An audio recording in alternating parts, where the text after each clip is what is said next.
Bueno, aquí ya nuevamente. Entonces, esta revelación que el Señor traía para mi vida se titula Los 10 mandamientos. Y esto simplemente va a ser como una prueba para calificarnos y conocer el estado espiritual de nuestras vidas.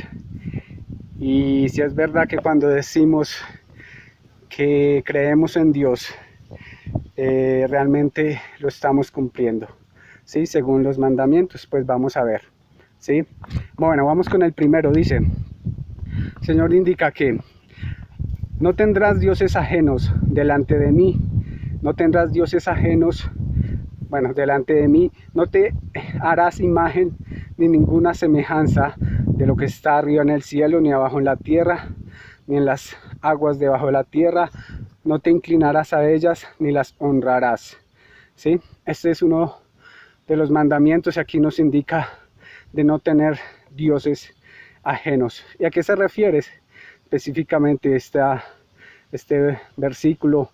No precisamente a tal vez en adoración a esas esculturas sobresalientes de los antiguos en otras civilizaciones, sino que en nuestro camino, en nuestro continuo caminar,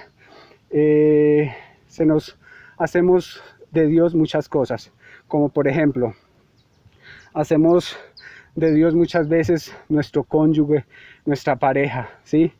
Cuando todo el tiempo que tenemos es dedicado para esa persona, cuando nuestro dinero, nuestro tiempo, nuestros sentimientos se mueven es a razón de esa persona, sin equilibrio, ¿sí? Hacemos muchas veces Dios a nuestra pareja. Muchas veces los padres hacen Dios a sus hijos cuando los van a poner en disciplina, cuando los van a poner en conductas, ¿sí? Regularmente por no verlos tristes, por no verlos rebeldes, doblan su voluntad al deseo de ellos, ¿sí? Muchas veces esto en cuanto a los hijos, que de hecho hoy en día se levantó una generación que quiere dominar, ¿sí?, el corazón de los padres, y terminan los padres sirviéndole a los hijos, ¿sí? Una de las situaciones más que se presentan en volver dioses aquí en la tierra es muchas veces el trabajo. Personas que su vida es el trabajo, ¿sí? Que su esperanza es el trabajo, el nombre de una empresa. ¿Y qué es una empresa? Una empresa es un nombre. Muchos la toman como su refugio, su esperanza, ¿sí?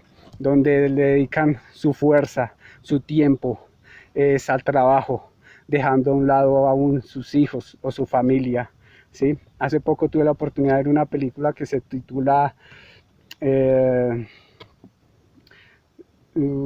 se me fue el nombre en este momento, El Ejecutivo se llama, y habla de una empresa, una compañía multinacional, donde por la crisis del 2008 tienen que despedir una cantidad bárbara, exagerada de trabajadores, y resulta que hay muchos trabajadores que le dedicaron tiempo a esta empresa durante muchos años, y cuando son despedidos a esta empresa quebrarse, resulta que comienzan a sufrir las consecuencias en su vida sentimental, en su vida laboral y personal, porque la frustración es grande cuando se dan de cuenta que después de toda una vida de trabajo lo retiraron y lo que quedó la empresa siguió como si nada, y el que quedó sin trabajo se le acabó la vida.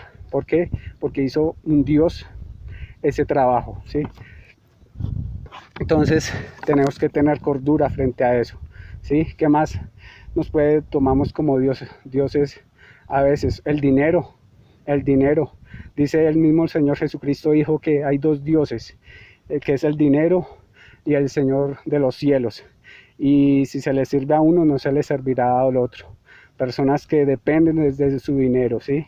Que como tienen dinero ante la enfermedad, ya tienen es el médico, que ante la soledad tienen como comprar compañía, ¿sí?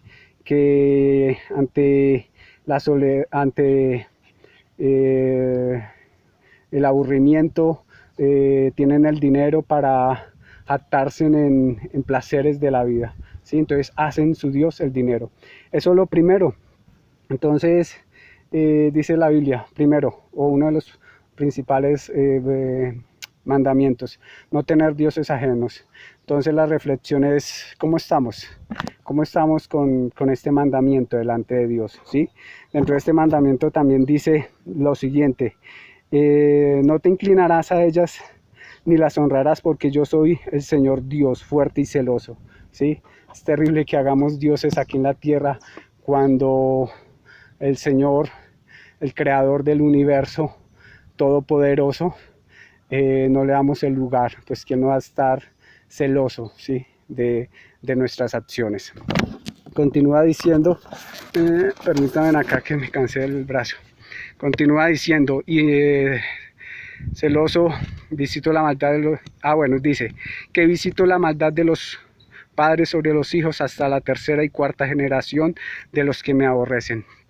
Algo que debemos entender es que hoy el estado de tu vida a nivel económico, familiar, sentimental, social, espiritual, aún de salud, el estado que tienes de tu vida es una consecuencia de cómo fueron tus padres delante de Dios, cómo fueron tus abuelos, cómo fueron tus tatarabuelos hasta cuarta generación. ¿Sí? Hoy vemos que muchas maldiciones, muchos estados de nuestras vidas lamentables es por consecuencia del pecado de nuestros padres, ¿sí? Así que los que son padres tengan cuidado porque cuando dejamos o hacemos el pecado, dice que el paga de del pecado va a ser sobre nuestros hijos, ¿sí? O sea que nosotros tal vez se va a pecar y se va a disfrutar, qué sé yo, pero va a haber una consecuencia, una maldición que es sobre nuestros hijos, ¿sí? Que gracias a Dios el Señor Jesucristo llevó a cautividad toda maldición, ¿sí? En el conocimiento del Señor tú tienes que analizar una persona que está enferma con un delicado dictamen. ¿Por qué? Porque no fue cuidadoso con su cuerpo, o aun siendo cuidadoso con su cuerpo, hay una enfermedad terrible sobre su vida. Eso es una ligadura de maldición generacional en esa área en cuanto a la salud, y en el poder del Señor Jesucristo es el único que puede cortar con eso, ¿sí? Si yo veo que vivo las mismas consecuencias de mis padres, seguramente es una raíz generacional de iniquidad, de pecado, donde entonces debo entrar a reflexionar, ¿sí? Entonces, el que hace pecado piense que afectará a sus hijos y aún sus nietos, ¿sí?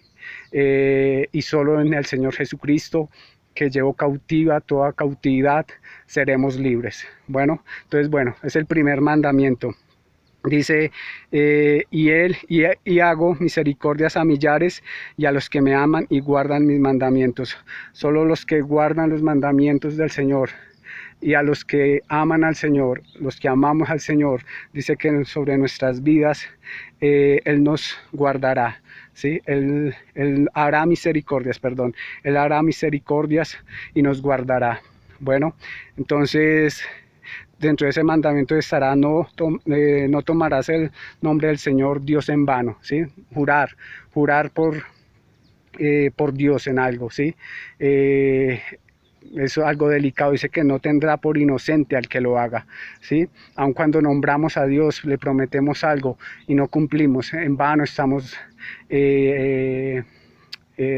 obrando, ¿sí? Entonces tengamos en cuenta eso, cuando decimos hay Dios sobre una situación reclamándole, es en vano, porque muchas veces las cosas solo suceden como consecuencia y no por obra de Dios. Entonces cuidado con utilizar el nombre del Señor en vano. Eso encierra, por así decirlo, el primer mandamiento, y termina aún diciendo, dice, acuérdate del día de reposo para santificarlo, 6 días trabajarás y harás tu obra, ¿sí? Esto refiere entonces Permítanme un momento. Esto refiere a el día de reposo, de descanso, como el domingo, ¿sí? Uno de sus mandamientos es ir a la casa del Señor, ¿sí? Y no hacer obra en ese día. Hoy es domingo y por cultura latina, pues hoy es día de descanso. Y a eso que te dedicaste hoy a primera hora, a eso que invertiste es tu mente, tu corazón y tu tiempo, eso puede ser tu Dios, porque hoy es el día del Señor, día para santificarlo y consagrarlo a Él y para el descanso, dice su palabra. Entonces, para reflexionar cómo estamos viviendo ese mandamiento que encierran todos estos pequeños complementos, por así llamarlo, dentro de un primer mandamiento. ¿Cómo te calificas? Si vamos ahí, viviendo en la línea y en el mandamiento del Señor. Bueno, ¿cómo te calificas? Para reflexionar. Bueno, ahora segundo. Dice, amarás al Señor tu Dios con todo tu corazón y con toda tu alma y con toda tu mente. Bueno, con todo tu corazón, toda tu alma, toda tu mente. Qué fuerte es esto, ¿cierto? ¿Recuerdan ustedes cuando se enamoraron, cuando alguien les gustó por primera vez, cómo nuestro pensamiento, nuestros sentimientos estaban por esa persona, nuestro tiempo y no nos importaba hacer cualquier cosa por esta persona?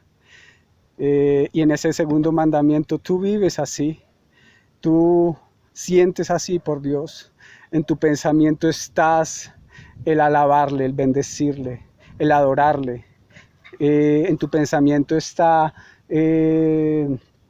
venir a su presencia, a sus pies. ¿Cuántas veces por una carta que nos hacía esa persona, por un WhatsApp, un mensaje de texto, un chat que nos escribía esa persona, nos desbordamos en certidumbre? Ay, ¿qué me escribieron? ¿Qué me dijeron? Así te deslumbras por la palabra del Señor, así te deslumbras por Él, en la búsqueda de amarle. Y aquí quiero hacer un pequeño paréntesis, y es, mira lo siguiente.